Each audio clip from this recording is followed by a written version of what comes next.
मेरा नाम मानसी है। मैं अभी 12वीं कक्षा में हूँ। मैं एक बहुत ही गरीब परिवार से ताल्लुक़ रखती हूँ। मेरे माता पिता और मेरी एक बहन है। हम एक खपरेले मकान में रहते हैं। मेरे पापा की कमाई से तो हमारी गुजर बसर हो जाती है, पर कुछ खास नहीं। मैं अपने परिवार में सबसे ज़्यादा सुंदर हूँ। परिवार में क्या, मैं तो पूरे गांव में ही बहुत ज़्यादा सुंदर हूँ। मेरी सुंदरता के चर्चे अक्सर मेरे गांव में हुआ करते थे। मैं अपने स्कूल में भी अपने सुंदरता को लेकर बहुत इतराती थी। मेरे स्कूल के 90% लड़के मेरे दीवाने थे और मुझसे शादी करना चाहते थे, पर मैं एक अमीर लड़का से शादी करना चाहती थी। मैं अपनी खूबसूरती किसी गरीब घर की बहू बनकर नहीं गुजारना चाहती थी, बल्कि अपनी खूबसूरती को अमीर घर की बहू बनाकर उसमें 4 चांद लगाना चाहती थी। मुझे बस अमीर लड़का से मतलब था, वह सुंदर है या नहीं, या फिर अपाहिज है या बुढ़ा, मुझे उससे कोई फर्क नहीं पड़ता। मेरी सुंदरता की वजह से मेरे घर अभी से ही रिश्ते आने शुरू हो गए थे, पर मैं सबको मना कर देती थी। मैं अपना ससुराल अपने हिसाब से चाहती थी। एक दिन मेरे घर एक बहुत बड़े घर से रिश्ता आया, पर लड़का मुझसे 15 साल बड़ा था, पर मुझे उससे कोई आपत्ति नहीं थी। मैं अपने शादी के लिए झट से हाँ कह दिया। मेरी माँ ने मुझे बहुत समझाया, पर मैं अपने जिद पर आ गई और कहने लगी, मुझे यह लड़का पसंद है और मुझे इसी से शादी करनी है। माँ पापा को मेरे जिद के आगे झुकना पड़ा और मेरी शादी 42 साल के लड़के के साथ करा दिया। मैं इस शादी से बहुत ज़्यादा खुश थी। जब मैं अपने ससुराल गई तो अपने ससुराल को देखकर हक्का बक्का रह गई। मेरे ससुराल का मकान किसी हवेली से कम नहीं था। नौकर चाकर लगे हुए थे। कीमती सामानों से घर को सजाया गया था। जैसे ही मैं सुबह आंखें खोलती तो मेरे पास मॉर्निंग टी हाजिर हो जाती। मैं अपने इस शानदार लाइफ से बहुत ज़्यादा खुश थी। मैंने कभी सपनों में भी नहीं सोचा था कि मेरी ज़िंदगी कभी ऐसी होगी। मेरे पति का नाम विजय है। मेरे ससुराल में मेरे पति और मेरे सास ससुर ही हैं। मेरे पति अपने माँ बाप के इकलौते बेटे हैं। अपने घर के बिजनेस को संभालने के चक्कर में मेरे पति की उम्र इतनी ज़्यादा हो गई। मेरे पति पहले अपने बिजनेस को संभालना चाहते थे और फिर शादी करना चाहते थे, पर उम्र ज़्यादा होने के कारण उन्हें बड़े घर की लड़की नहीं मिल रही थी। इसलिए उन्होंने गरीब घर की लड़की ढूंढनी शुरू करी और उनकी तलाश मुझ पर जाकर रुकी। मैं अपने ससुराल में पूरे दिन बस सजती और संवरती रहती। मैं तो अपने पति से भी ज़्यादा बात नहीं करती और ना ही अपने सास ससुर से। घर के काम नौकर ही करते थे। मैं तो वहाँ बहुत ऐशो आराम की ज़िंदगी जी रही थी। जब मैं पहली बार अपने मायके आई तो अपनी बहन और अपनी सहेलियों से अपने ससुराल की बहुत बड़ाई करती। उन्हें अपनी ऐशो आराम की ज़िंदगी के बारे में बताती, जिससे मेरी सहेलियाँ मुझसे बहुत ज़्यादा जलने लगी थी। कहती थी, तेरी ही किस्मत अच्छी है, देख हमारे किस्मत में क्या लिखा है, वह तो वक्त आने पर ही पता चलेगा। मैं अपने मायके में ज़्यादा दिन नहीं रही। 10 दिन के बाद मैं वापस अपने ससुराल आ गई। मेरी माँ मुझे खुश देखकर बहुत खुश थी और मुझे हंसते हंसते ससुराल विदा कर दी। अभी मेरी शादी को 6 महीने भी नहीं हुए थे कि मेरी सास मुझे बच्चा पैदा करने के लिए बोलने लगी, पर मैं इसके लिए तैयार नहीं थी। मैं अपनी खूबसूरती बच्चे पैदा करके खराब करना नहीं चाहती थी। मैं अक्सर लोगों से सुनी थी कि जब एक औरत माँ बन जाती है तो उसकी खूबसूरती फीकी पड़ जाती है, पर मैं अपनी खूबसूरती पर कोई आँच नहीं आने देना चाहती थी।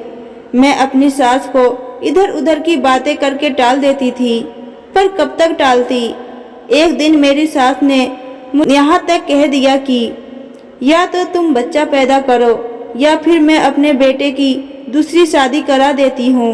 विजय मेरा इकलौता बेटा है और उसी के जरिए मैं अपने खानदान को आगे बढ़ा सकती हूँ, पर अगर तुम बच्चा पैदा नहीं करोगी तो मेरा खानदान आगे कैसे बढ़ेगा। मैंने अपनी सास से कहा, मुझे कोई आपत्ति नहीं है, आप चाहे तो अपने बेटे की दूसरी शादी खुशी खुशी कर सकती हैं, पर मेरी एक शर्त है। इस घर में जितना हक मेरे पति का है उतना ही हक मेरा भी होना चाहिए। मेरी सास इसके लिए तैयार हो गई और मेरे ससुराल में मेरी सौतन ले आई। जब यह बात मेरी माँ को पता चली तो वह बिना देरी किए मेरी ससुराल पहुँच गई और मेरी सास और मेरी माँ में बातें सुनी होने लगी। मैं जब अपनी माँ की आवाज़ सुनी तो अपने कमरे से बाहर आई। माँ मेरे पास आई और मुझे खींचकर एक थप्पड़ मारी और बोली, तेरा दिमाग खराब हो गया है, यह सब तूने क्या किया? अपनी दुनिया तूने अपने हाथों से ही उजाड़ दिया। क्या बोल रही हो माँ? मैंने कुछ नहीं किया।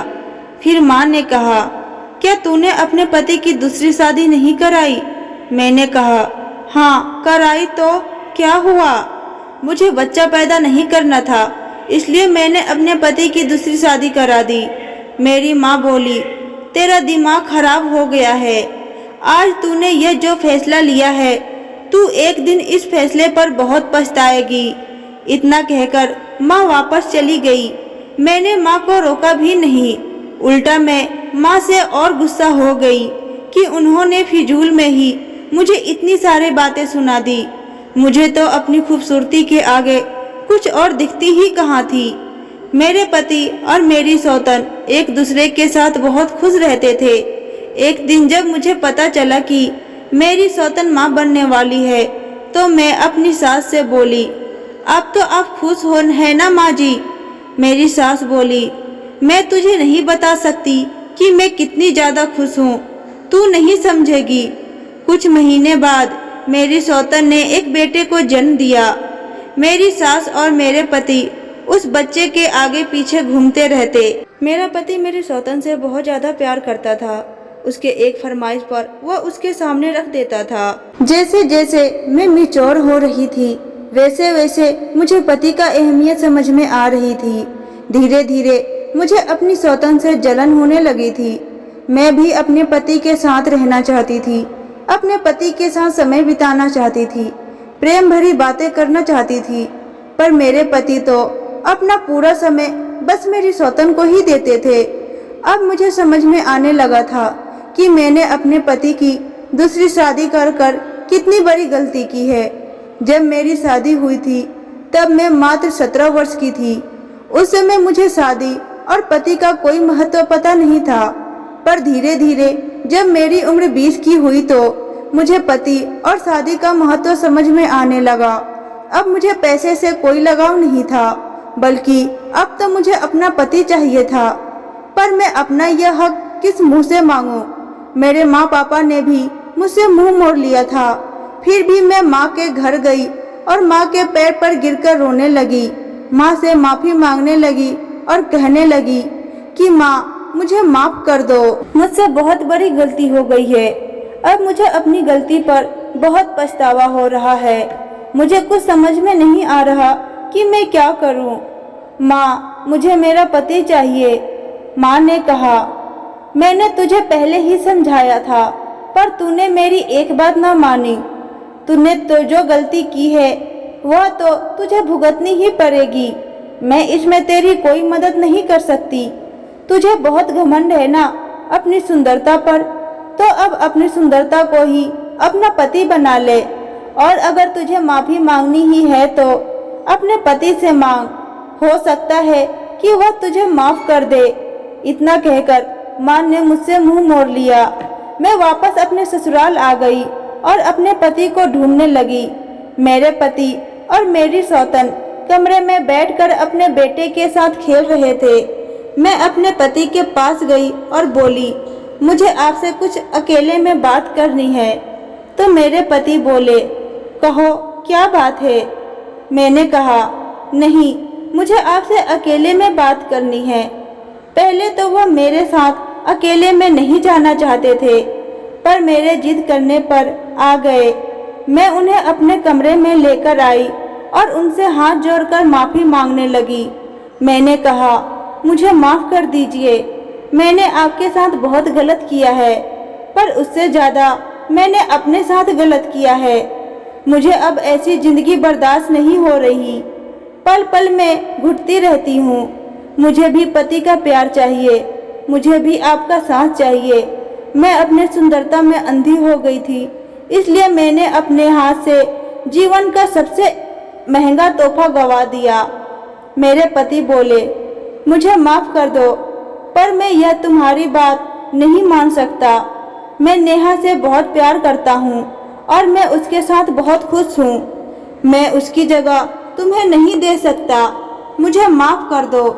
इतना कहकर मेरे पति मेरे कमरे से बाहर निकल गए।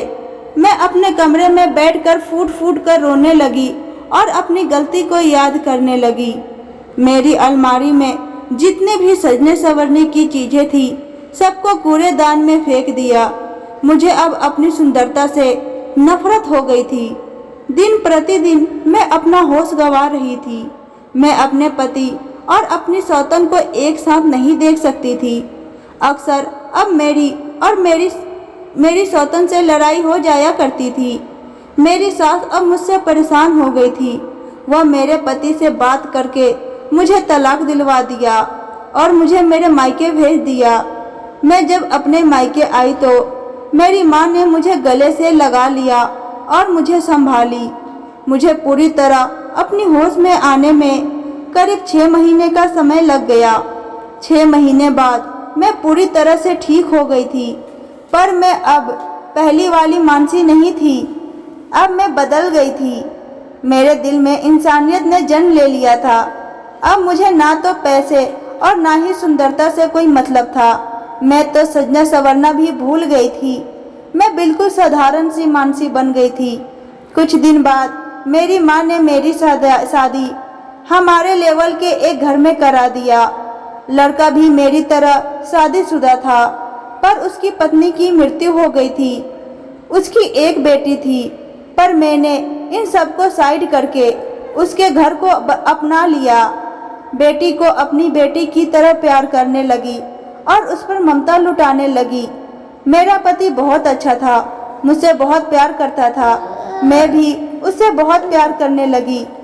हमारी जिंदगी अब बहुत ही खुशी से बीत रही थी। सच कहूँ तो अब मुझे समझ में आने लगा था कि पैसा सब कुछ नहीं होता। प्यार और इज्जत हमारे जीवन में सबसे ज़्यादा महत्वपूर्ण है। आशा करती हूँ आज की कहानी आपको पसंद आई होगी। वीडियो अच्छी लगे तो वीडियो को लाइक करें, चैनल पर नए हैं तो चैनल को सब्सक्राइब करें और कमेंट बॉक्स में अपनी राय बताएं। धन्यवाद।